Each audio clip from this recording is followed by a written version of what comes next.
আজ তোমাদের আমি গল্প না বলে একটা আর্টিকেল বলবো। এটা আমি হিন্দিতেই বলবো যাতে হিন্দিভাষী লোকেরা বুঝতে পারে।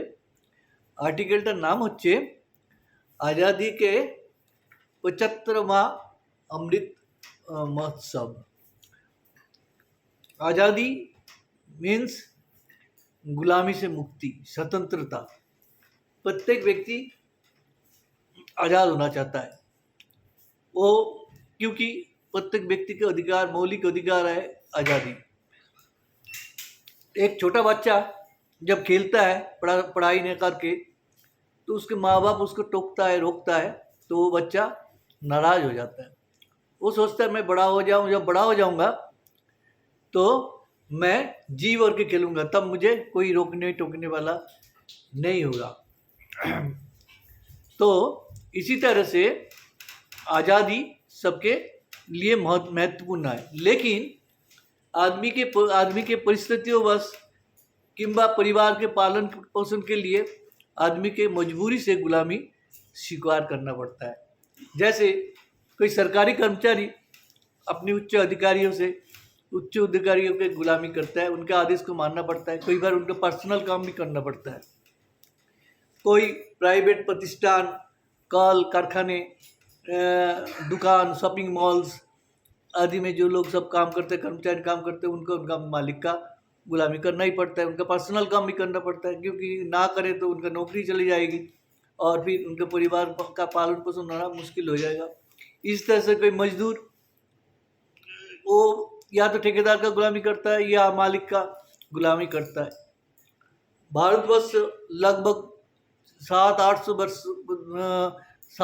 वर्ष तक मुस्लिम शासकों के अधीन रहा, मुसलमानों की गुलामी किया है, और इसके बाद लगभग 200 वर्ष अंग्रेजों के अधीन रहा। अंग्रेजों की गुलामी किया। 1000 वर्ष तक गुलामी करते करते भारतवासी का रीढ़ की हड्डी नाम की कोई चीज़ रहा ही नहीं। वो सोचता था कि हम कुछ नहीं कर सकते, हमारे किस्मत में यही है, ये हमारा नियति है, हमारा भाग्य कभी नहीं बदल सकता, हम ऐसे ही पड़े ही मरेंगे गुलामी करके। लेकिन धीरे धीरे नवजागरण आया और एक साथ बहुत सारे मनीषिया, बहुत सारे विभूतियाँ भारत में, विशेषकर बंगाल में जन्म लिया। उस समय बंगाल अंग्रेजों के राजधानी थे, और स्वामी विवेकानंद जी सबसे पहले ये घोषणा की कि उठो, जागो और लक्ष्य के प्राप्ति तक कर्म करते रहो। जब ये वाणी लोगों ने सुने, भारतवासी ने सुने, तो इन्होंने सोचा क्या हम कुछ कर सकते हैं, क्या हम लोग अंग्रेजों को भारत से निकाल सकते। तो ये सोचने लगा। तो सबसे पहले आज़ादी का बिगुल बंगाल के बैरकपुर में 1757 में सिपाही क्रांति के तरह हुआ। मंगल पांडे के नेतृत्व में सिपाहियों ने विद्रोह कर दिया था, लेकिन अंग्रेजों ने इनको कुचल दिया। इसके बाद धीरे धीरे लोगों के मन में अंग्रेजों की गुलामी से आज़ाद होने का संकल्प जागा, और बंगाल में बहुत सारे क्रांतिकारी संगठन बने, एवं बंगाल से होते हुए सारे भारत में क्रांतिकारी संस्थाएं फैल गई है। और ये लोग अंग्रेजों के विरुद्ध डट कर मुकाबला करते रहे। खुदीराम बोस जो मात्र 16 साल की उम्र में हंसते हंसते फांसी के तख्ते पे चढ़ गए। मातंगनी हाजरा, मास्टर सूर्य सेन, प्रीतिलता मजुमदार आदि बहुत सारे क्रांतिकारियों ने अपना जीवन बलिदान दे दिया आज़ादी के लिए। इसी तरह से अरविंद घोष, जिन्होंने बचपन में इंग्लैंड में पाले बड़े, वहाँ के संस्कार में सब कुछ हुआ, लेकिन उनके मन में कहाँ से आज़ादी का अंकुर फूटा पता ही नहीं चला। वो बड़ौदा के राजा के दीवान थे। 700 उस जमाने में 700 रुपये तनख्वाह, बहुत बड़ी तनख्वाह होते थे। वो बंगाली तक नहीं जानते थे। वो आया कोलकाता में, नौकरी छोड़ के बंगाली सीखा। वंदे मातरम पत्रिका के माध्यम से उन्होंने अंग्रेजों के विरुद्ध ज्वलंत लेख लिखने लगा। अंग्रेजों ने उनके राजद्रोही घोषित करके उनको जेल में डाल दिया। 1 साल 1.5 साल तक वो जेल में रहे और वो धीरे धीरे क्रांतिकारियों से वो संत की तरह बन गए। जेल ही उनके पास मंदिर बन गया और सुना है वहाँ उनको कृष्ण मुरारी के दर्शन हुआ है। बाद में देशबंधु चित्तरंजन दास ने उनके वकालत किया। जो पहले एक गुमनाम वकील थे और उन्होंने उनके वकालत करके अंग्रेजों के चंगुल से उनको जेल से छुड़ाया। उनके तर्क ने अंग्रेज जजों को हार मानना पड़ा एवं अरविंद घोष को छोड़ना पड़ा। उसके पश्चात देशबंधु चित्तरंजन दास भारत के 1 नंबर वकील बन गए। उस जमाने उनका एक दिन का फीस 10,000 रुपया होता था, जो कि बहुत बड़े मायने रखते थे।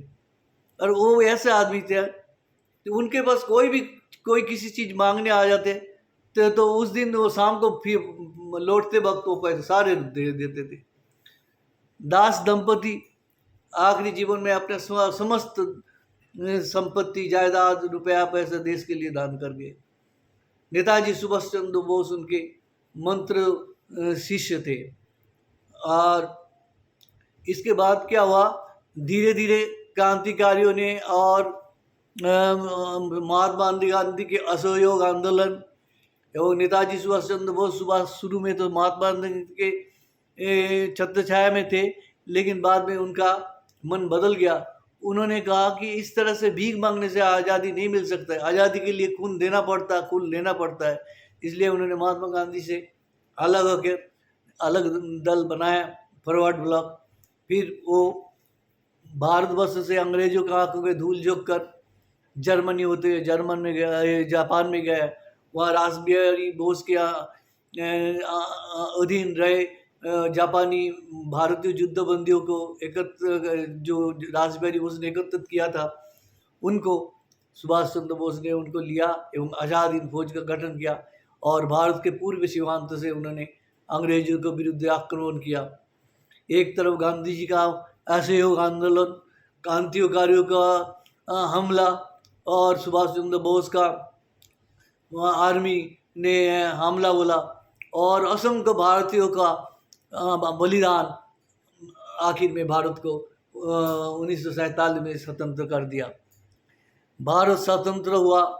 भारत ने बहुत तरक्की की और तरक्की कर भी रहा है, लेकिन वो अभी भी बहुत नाकाफी है।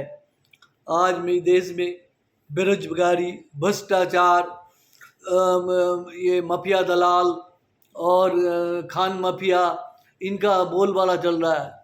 इनके बेलगाम है, इनको कुछ कह नहीं सकता। पुलिस या तो आँख मूंद लेता है और या सत्ताधारी राजनीतिक दल के इशारे पर काम करते हैं। आज का राजनीति केवल मात्र अर्थ के लिए या स्वार्थ के लिए या अपना महत्वाकांक्षा पूर्ण करने के लिए आज का राजनीति किया जाता है। देश प्रेम, देश भावना किसी के लिए, किसी के अंदर नहीं है। अगर हमें 75वां अमृत महोत्सव, आज़ादी का अमृत महोत्सव को सच्चे मन में पालन करना है तो सबसे पहले देश के अमीर गरीब को खाए को मिटाना होगा। भारत के 130 अरब लोगों के जो धन संपदा है वो भारत के 10% लोगों के पास ही है। यही अमीर गमीर की इतनी बड़ी खाई को सबसे पहले मिटाना पड़ेगा। इसके बाद भ्रष्टाचार, बेरोजगारी, माफिया दलाल, इन पर अंकुश लगाना होगा और शिक्षा का स्तर भी उठाना पड़ेगा। शिक्षा में नैतिक शिक्षा अनिवार्य करना होगा, क्योंकि नैतिक शिक्षा के बगैर आदमी इंसान नहीं बनेगा, मशीन बन जाएगा। आदमी को स्वास्थ्य सेवाएं सुधारना होगा। पानी, पीने का पानी का बंदोबस्त करना पड़ेगा।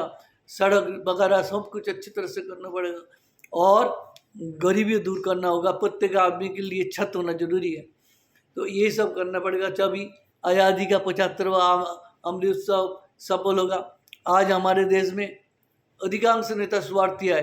हमें ऐसा नेता नहीं चाहिए। हमें चाहिए लाल बहादुर शास्त्री जैसे प्रधानमंत्री, डॉक्टर राजेंद्र प्रसाद जैसे राष्ट्रपति, डॉक्टर अबुल कलाम आज़ाद जैसे राष्ट्रपति, और सरदार वल्लभ भाई पटेल जैसे कुशल नेता, एवं डॉक्टर श्यामा प्रसाद मुखर्जी जैसे निस्वार्थ देश प्रेमी की हमारी आवश्यकता है। ये ऐसा नेता जब हमारे देश में आएगा तभी हमारे देश के सचमुच के जो अमृत आज़ादी का वो अमृत महोत्सव 75वां सफल होगा। इसके बगैर ये केवल मात्र एक प्रहसन बन के रह जाएगा, ये एक औपचारिकता बन के रह जाएगा। ये भाषण मैंने खुद ही लिखा है। आप लोगों को कैसे लगा आप लाइक कीजिए, शेयर कीजिए और सब्सक्राइब कीजिए। भूल त्रुटि के लिए क्षमा कीजिएगा मुझे, और मैं हिंदी भाषा में कमज़ोर हूँ, इसलिए क्षमा कर देना। धन्यवाद।